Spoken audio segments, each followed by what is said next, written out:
ሰላም ወገንታት እንዴት ናችሁ? እኔ እግዚአብሔር ይመስገን በጣም ደህና ነኝ። እንግዲህ እዚህ ጋር ማን ነበረች የምትባለው ያቡ የምትባለው ልጅ ማለት ነው። ከትናንት ጀምሮ ብሩኬን ፖስት አድርጓት አይቼ ነበረ ከእሷ ጋር ተገኝቶ። ከዚህ በፊትም በጣም ብዙ ጊዜ እና ሀሰን ኤፊ ብቻ እንዳለ የቡታጅራ ልጆች እያበረታቷት ያለች ልጅ ነች። ጎበዝ ልጅ ነች።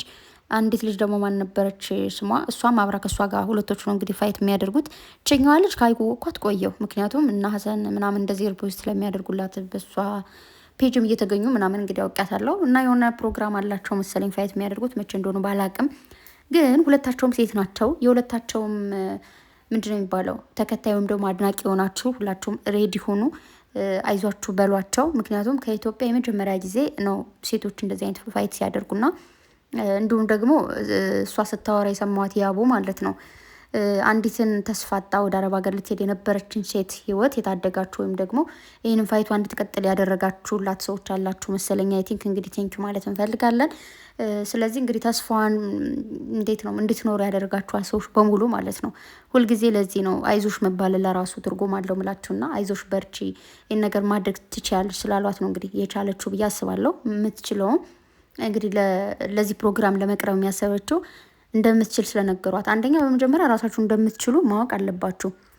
እናንተ ጎበዝ እንደሆናችሁ አሸናፊ እንደሆናችሁ ያን ነገር እንደምትወጡት ካወቃችሁ ሌላ ሰውም ደግሞ እንዲሁም ደግሞ አይዞሽ በርቺ ካላችሁ ያን ነገር ከማድረግ ወደኋላ የሚያደርጋችሁ ነገር የለም ብዬ አስባለሁ። ስለዚህ እንግዲህ ያቡ ይቅናሽ፣ አይዞን በርቺ። እንግዲህ ብሩክ የጥያቄ ጥቃት ነበረ።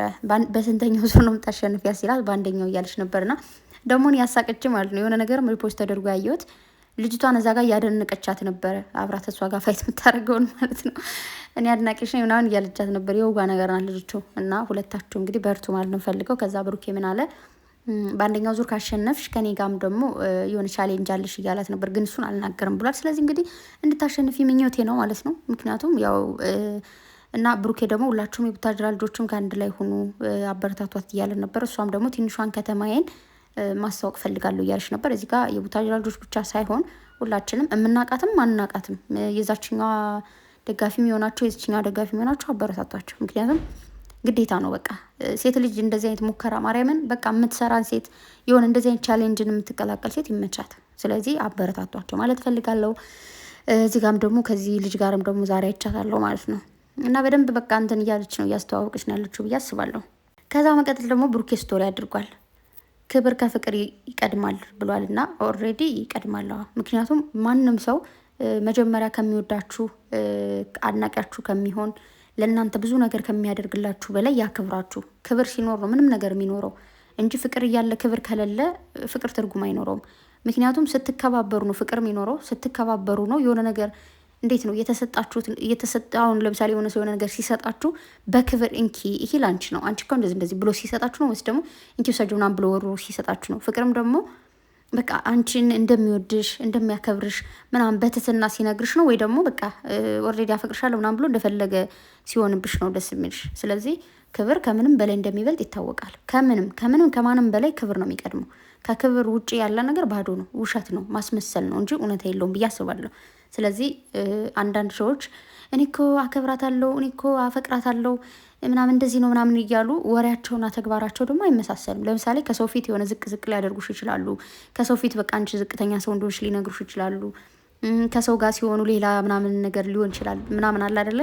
ግን እኮ እኔ አፈቅርሻለሁ እኮ ወይ ደግሞ አፈቅራታለሁ ወይ አፈቅረዋለሁ ምናምን ይላሉ። ግን አይደለም። በቃ እንደምታከብሪው ወይ ደግሞ እንደምታከብራት በደንብ የምታሳያት በጣም ብዙ ነገሮች አሉ ነው። እና ስለዚህ ትክክል ነው ብሩኬ ይህንን ያለው ማለት ነው።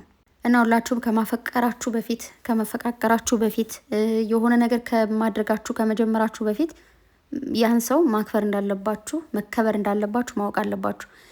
ለምሳሌ ትናንትም በቀደም ቅብጥል ስትል የነበረውን ነገር ሰምታችኋል። እኔ ብዙ ነገር እንደዚህ ማድረግ ምናምን ሳይሆን በክብሬን የተመጣብኝ ክብር ይበልጣል ብላለች። ኦኬ። ስለዚህ ማንኛውም ሰው በክብሩ የሚደራደር ሰው የለም።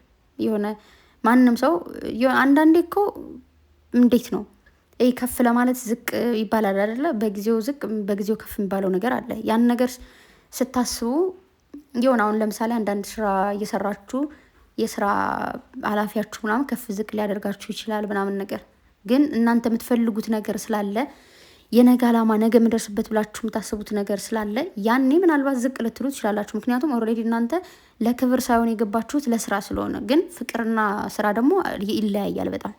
ኦኬ ፍቅር ክብር ያስፈልገዋል ግድ ነው። ስራም ቢሆን ያኔ እየተከባበራችሁ መስራት አለ። ግን አንዳንድ ስራዎች አንዳንድ አሰሪዎች ሆነ አንዳንድ ቦታዎች እንድትከበሩ ያደርጋችሁ። ግን የነገ አላማችሁን እያሰባችሁ ነገ እንደምትከበሩ እያሰባችሁ ግን ያችን ቦታ ጠበቃ አድርጋችሁ መያዝ። ይህንን እያልኳችሁ ያለሁት ይህ ክብር የሚባለውን ነገር ብቻ ይዛችሁ ደግሞ አንዳንድ ቦታ ላይ ለምን አልከበርም ለምን እንደዚህ ነኝ ምናምን ብላችሁ የሆነ የነገ እንጀራችሁንና የነገ ገመዳችሁን ወይ ደግሞ ነገ የምትከበሩበትን ነገር እንዳታጡት ነው። ስለዚህ ያንን ነገር ነው ልነግራችሁ የፈለኩትና በፍቅርና በሆነ አይነት ነገር ብዙ ነገሮች የሆነ ልዩነት ቢኖራቸውም ግን ክብር ይበልጣል። ስለዚህ ክብርን አስቀድሙ። ሁላችሁም የምታከብሩ ሰዎች ማክብሩ፣ የምትከበሩ ሰዎችም ደግሞ ክብር ሲሰጣችሁ ክብርን አስቀድሙ።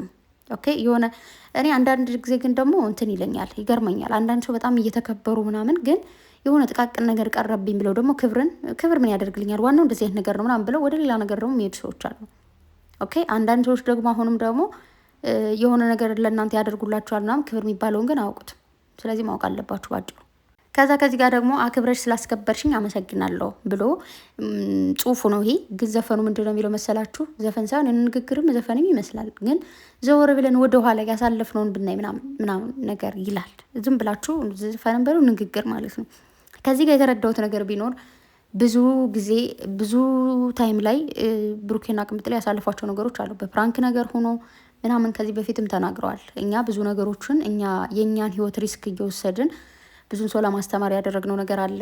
በብዙ ሰው ህይወት እውነት ለመናገር እኮ ግን እነሱ በሰሯቸው በእያንዳንዱ ፕራንክ ላይ ብዙ ማለት ይሄ ረዥም ፕራንክ ይሄዳሉ። ለእኛ ብዙ አሁን ለምሳሌ 7 8 10 ቪዲዮም ተለቆ አንዱ ቪዲዮ ላይ ብቻ ሊሆን ይችላል የተማር ነው ወይ ደግሞ ከእያንዳንዱ ቪዲዮ ሆኖ ደግሞ 10 ደቂቃም ሊሆን ይችላል ትምህርት የወሰድነው ወይ ደግሞ እንደዚህ ይሆናል እንዲህ ብለን ያሰብነው። ስለዚህ በጣም ለብዙ ሰው የብዙ ሰውን ህይወት እየነካኩት ያለፉት ነገር አለ። ትናንትም ብሩኬ ተናግሯል። እኛን እያዩ የሚጥራኑ ሰዎች አሉ፣ የልጅነት ፍቅራቸውን የሚያዩብን ሰዎች አሉ ብሏል። ሪሊ እውነቱን ነው። ምክንያቱም በጣም ብዙ ሰው ያሳለፈውን ፍቅር ያስባል። ነገ ከነገ በኋላ እንደዚህ አይነት ፍቅር ይኖረኛል ብሎ ተስፋ የሚያደርግ ሰው አለ ምናምን። ስለዚህ ቅምጥሌ በብዙ ሁኔታዎች አክብራ አስከብረዋለች። ብሩኬ ከዚህ በፊትም ተናግሯል። ብዙ ነገሮችን እያስተማረች ሴት ነሽ፣ እንደዚህ አታድርግ፣ እንደዚህ አትበል። ኤፊና ብሩኬ የሆነ ጊዜ ታስታውሳላችሁ፣ ሴቶች ባይኖሩ ኑሮ ሚስት ባናገባ ኑሮ እስከ ዛሬ እዚህ ቦታ ላይ አታገኙንም ብለዋል። ሴት ሚስት ስትኖራችሁ አትጠጣ፣ እንደዚህ አታምሽ፣ እንደዚህ አትበል ብላን ግን ሰብሰብ አድርጎናል ብሎ እየተናገሩ ነበር ካስታውሳችሁ። ስለዚህ አንዳንዴ መምከርም ያለ ነው። ግን ደግሞ ስትመከሩም ደግሞ መያዝና መያዝ የሌለባችሁ ነገር ደግሞ ማወቅ ደግሞ እሱ ደግሞ ልክ ነው ብዬ አስባለሁ። ስለዚህ ቅምጥሌም ብዙ ጊዜ አመስግነዋለች ታስታውሳላችሁ። ልጅ ሁኜ ግን እንደ ትልቅ ተከብር ያለው ብሩኬ ጋር ከሆንኩኝ ጀምሬ ብላለች።